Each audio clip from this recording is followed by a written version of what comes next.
Hello everyone, welcome to Compushop. आज हम R language में पढ़ने वाले हैं how to connect SQL server का डेटाबेस विथ आर लैंग्वेज। तो हम सबसे पहले क्या करेंगे, डेटाबेस को आर लैंग्वेज के साथ कनेक्ट करेंगे। उनके जो डेटा है in the form of table उनको हम फैच करेंगे, उसमें अलग अलग क्वेरीज परफॉर्म करेंगे और ये सारे कुछ इसी वीडियो में होने वाला है कंप्लीट। तो लेट्स स्टार्ट। सबसे पहले यहाँ पे हम देख सकते हैं स्क्रीन में कुछ हमें स्टेप्स दिखाई दे रहे हैं जिनमें हमें बताया गया है कैसे हमें कुछ पैकेजेस इंपोर्ट करना है और उसको पहले इंस्टॉल करना है। मैंने इंस्टॉल कर दिया है क्योंकि आपको मैंने समझा दिया है कैसे इंस्टॉल करना है, बस आप उसको परफॉर्म करके इंस्टॉल कर दीजिए। अब हमें क्या करना है, हमें स्टेप्स 2 से शुरू करना है जिसमें हम लाइब्रेरी लिखकर उस पैकेजेस को इंपोर्ट करेंगे और ये कुछ कॉन्फ़िगरेशंस हैं जिसको हम यूज करने वाले हैं। तो लेट्स स्टार्ट। सबसे पहले एक नई फाइल बनाते हैं, db1 नाम से बना देते हैं। इंपोर्ट करने के लिए हम लाइब्रेरी लिखेंगे और यहाँ पे हम पैकेज का नाम लिखेंगे। सबसे पहला पैकेज का नाम यहाँ पे बताया है dbi और दूसरा odbc। 2 पैकेज आपको इंपोर्ट कर देना है। उसके बाद आपको कनेक्शन की वेरिएबल्स लिखने हैं, कुछ कनेक्शंस लिखने हैं और वो आपको यहाँ से स्टेप बाय स्टेप समझ के लिखिए। db कनेक्ट नाम का एक फंक्शन है जो आपको लिखना है। इसके अंदर कुछ पैरामीटर्स हैं जो आपको लिखने हैं।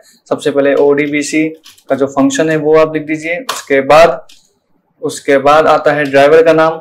अब ड्राइवर क्या चीज है, तो जब आप एसक्यूएल सर्वर यूज करते हो तो उसका एक ड्राइवर होता है। तो ये आप आइडेंटिफाई कैसे करोगे, ये आइडेंटिफाई करने के लिए आपको ये स्टेप्स फॉलो करने हैं। आपको विंडो में विंडो+R प्रेस करना है, odbc AD32 लिख देना है और एंटर प्रेस करना है। यहाँ पे आप जाइए ड्राइवर्स सेक्शन में, यहाँ पे आपको ड्राइवर का जो भी वर्जन है वो आपको मिल जाएगा। इसको आप कॉपी करके पेस्ट कर सकते हो, ठीक है। तो यही चीज आपको यहाँ पे करनी चाहिए। तो यही मेरा ड्राइवर का नाम है, तो मैं इसको कॉपी कर रहा हूँ और इसको यहाँ कहीं पे पेस्ट कर रहा हूँ। उसके बाद नेक्स्ट स्टेप क्या आता है, नेक्स्ट स्टेप आता है डेटाबेस का नाम। उससे पहले आता है सर्वर। तो सर्वर का नाम क्या है, अब सर्वर का नाम कैसे आइडेंटिफाई करेंगे, तो जब आप odbc ये अपना डेटाबेस ओपन करोगे, इसको बंद करके फिर से शुरू करता हूं, तो एक कनेक्ट करने के लिए विंडो ओपन होता है, उसमें आपको आपका सर्वर का नाम मिल जाता है। इसी को कॉपी कर लीजिए और यहाँ पे पेस्ट कर दीजिए। मेक श्योर यहाँ पे डबल स्लैश करना है, ठीक है। तो ये चीज आपको थोड़ा सा याद रखना है, अगर ठीक बाकी सब ओके हैं। ओके, नेक्स्ट स्टेप क्या है, नेक्स्ट स्टेप ये है कि आपको डेटाबेस का नाम लिखना है।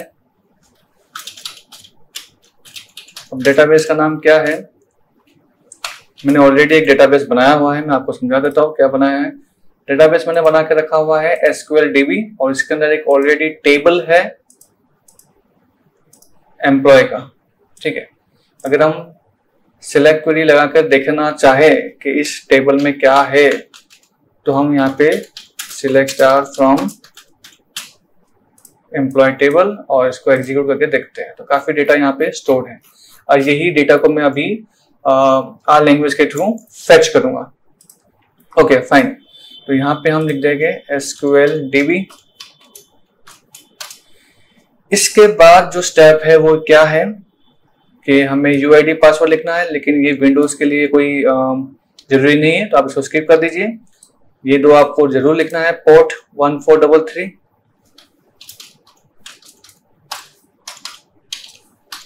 और नेक्स्ट है ट्रस्टेड कनेक्शन।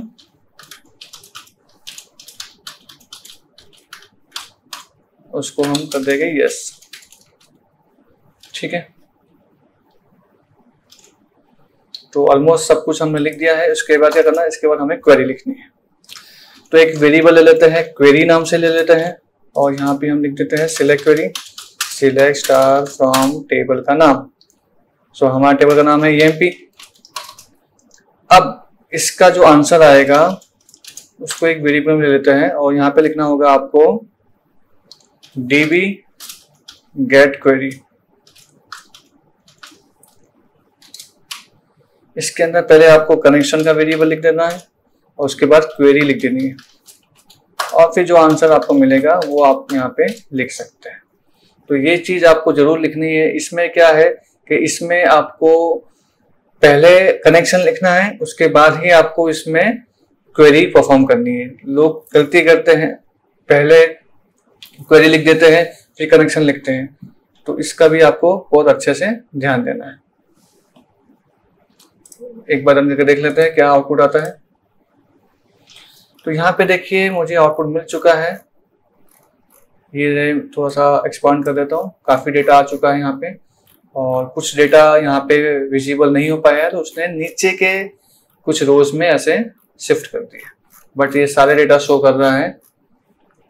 फाइन। तो ये आपको याद रखना है कि एसक्यूएल के साथ अगर आप कनेक्ट करना चाहते हैं तो ये कुछ स्टेप्स हैं जो आपको फॉलो करना है।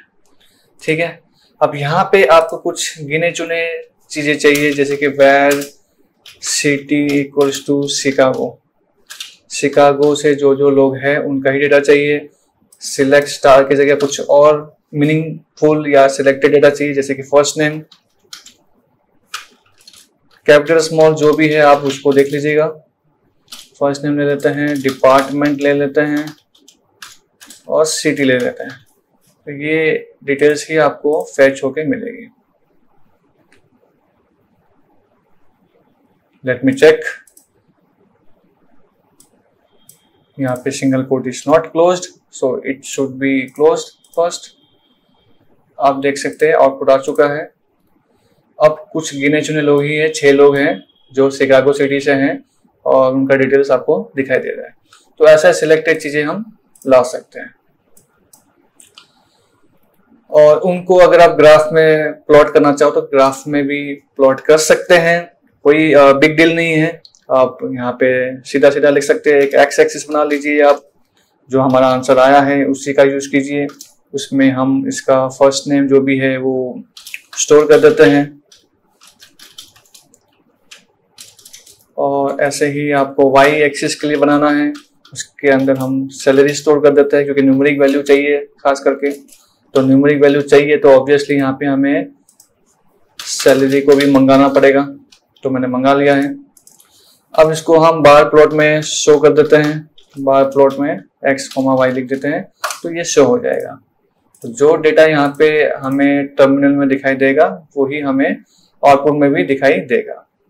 सम problem? Yes yes it is problem. तो यहाँ पे हम क्या करेंगे, प्रॉपर सही ढंग से लिखेंगे height equals to this and names dot argument is equals to x। तो ये कुछ स्टेप्स है जो प्रॉपर ढंग से लिखना होगा, and then only you will see the data in graph. Graph का अगर आपको नॉलेज नहीं है, आप कॉन्सेप्ट क्लियर नहीं है, तो पिछले वीडियो में मैंने ये करवाया था, आप वो वीडियो को एक बार स्टडी कर सकते हैं। फाइन। तो इस तरह से आपको समझना है, इस तरह से आपको देखना है, तो इसको आप ट्राई कीजिए।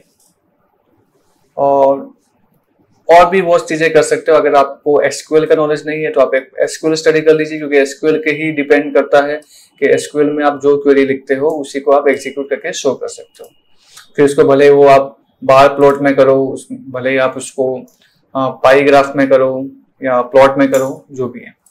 तो इस तरह से आपको करना है, क्योंकि एसक्यूएल के अंदर आप ग्रुपिंग भी कर सकते हो। अगर आप ग्रुपिंग कर रहे हो तो वो भी इजीली हो सकता है, तो उस हिसाब से भी आप पाई चार्ट बना सकते हो। तो एक एग्जांपल मैं आपको करके दिखा देता हूँ। तो कुछ चीजें मुझे यहाँ से कॉपी करनी होगी, तो आई विल कॉपी और एक नई फाइल बना देते हैं db2.r नाम से। अब यहाँ पे मैं ग्रुप बाय वाला कुछ एसक्यूएल का टर्म यूज कर रहा हूँ। सिलेक्ट, जैसे कि मैं डिपार्टमेंट ले लेता हूँ और हर डिपार्टमेंट में कितने एम्प्लॉयज हैं ये आइडेंटिफाई कर लेते हैं। तो सीरियल नंबर ले लेता हूं,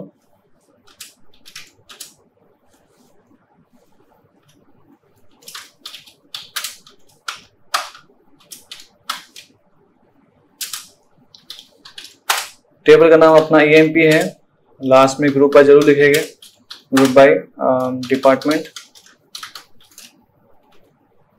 तो एक बार इस क्वेरी को एग्जीक्यूट करके देखते हैं आउटपुट स्क्रीन में दिखता क्या है।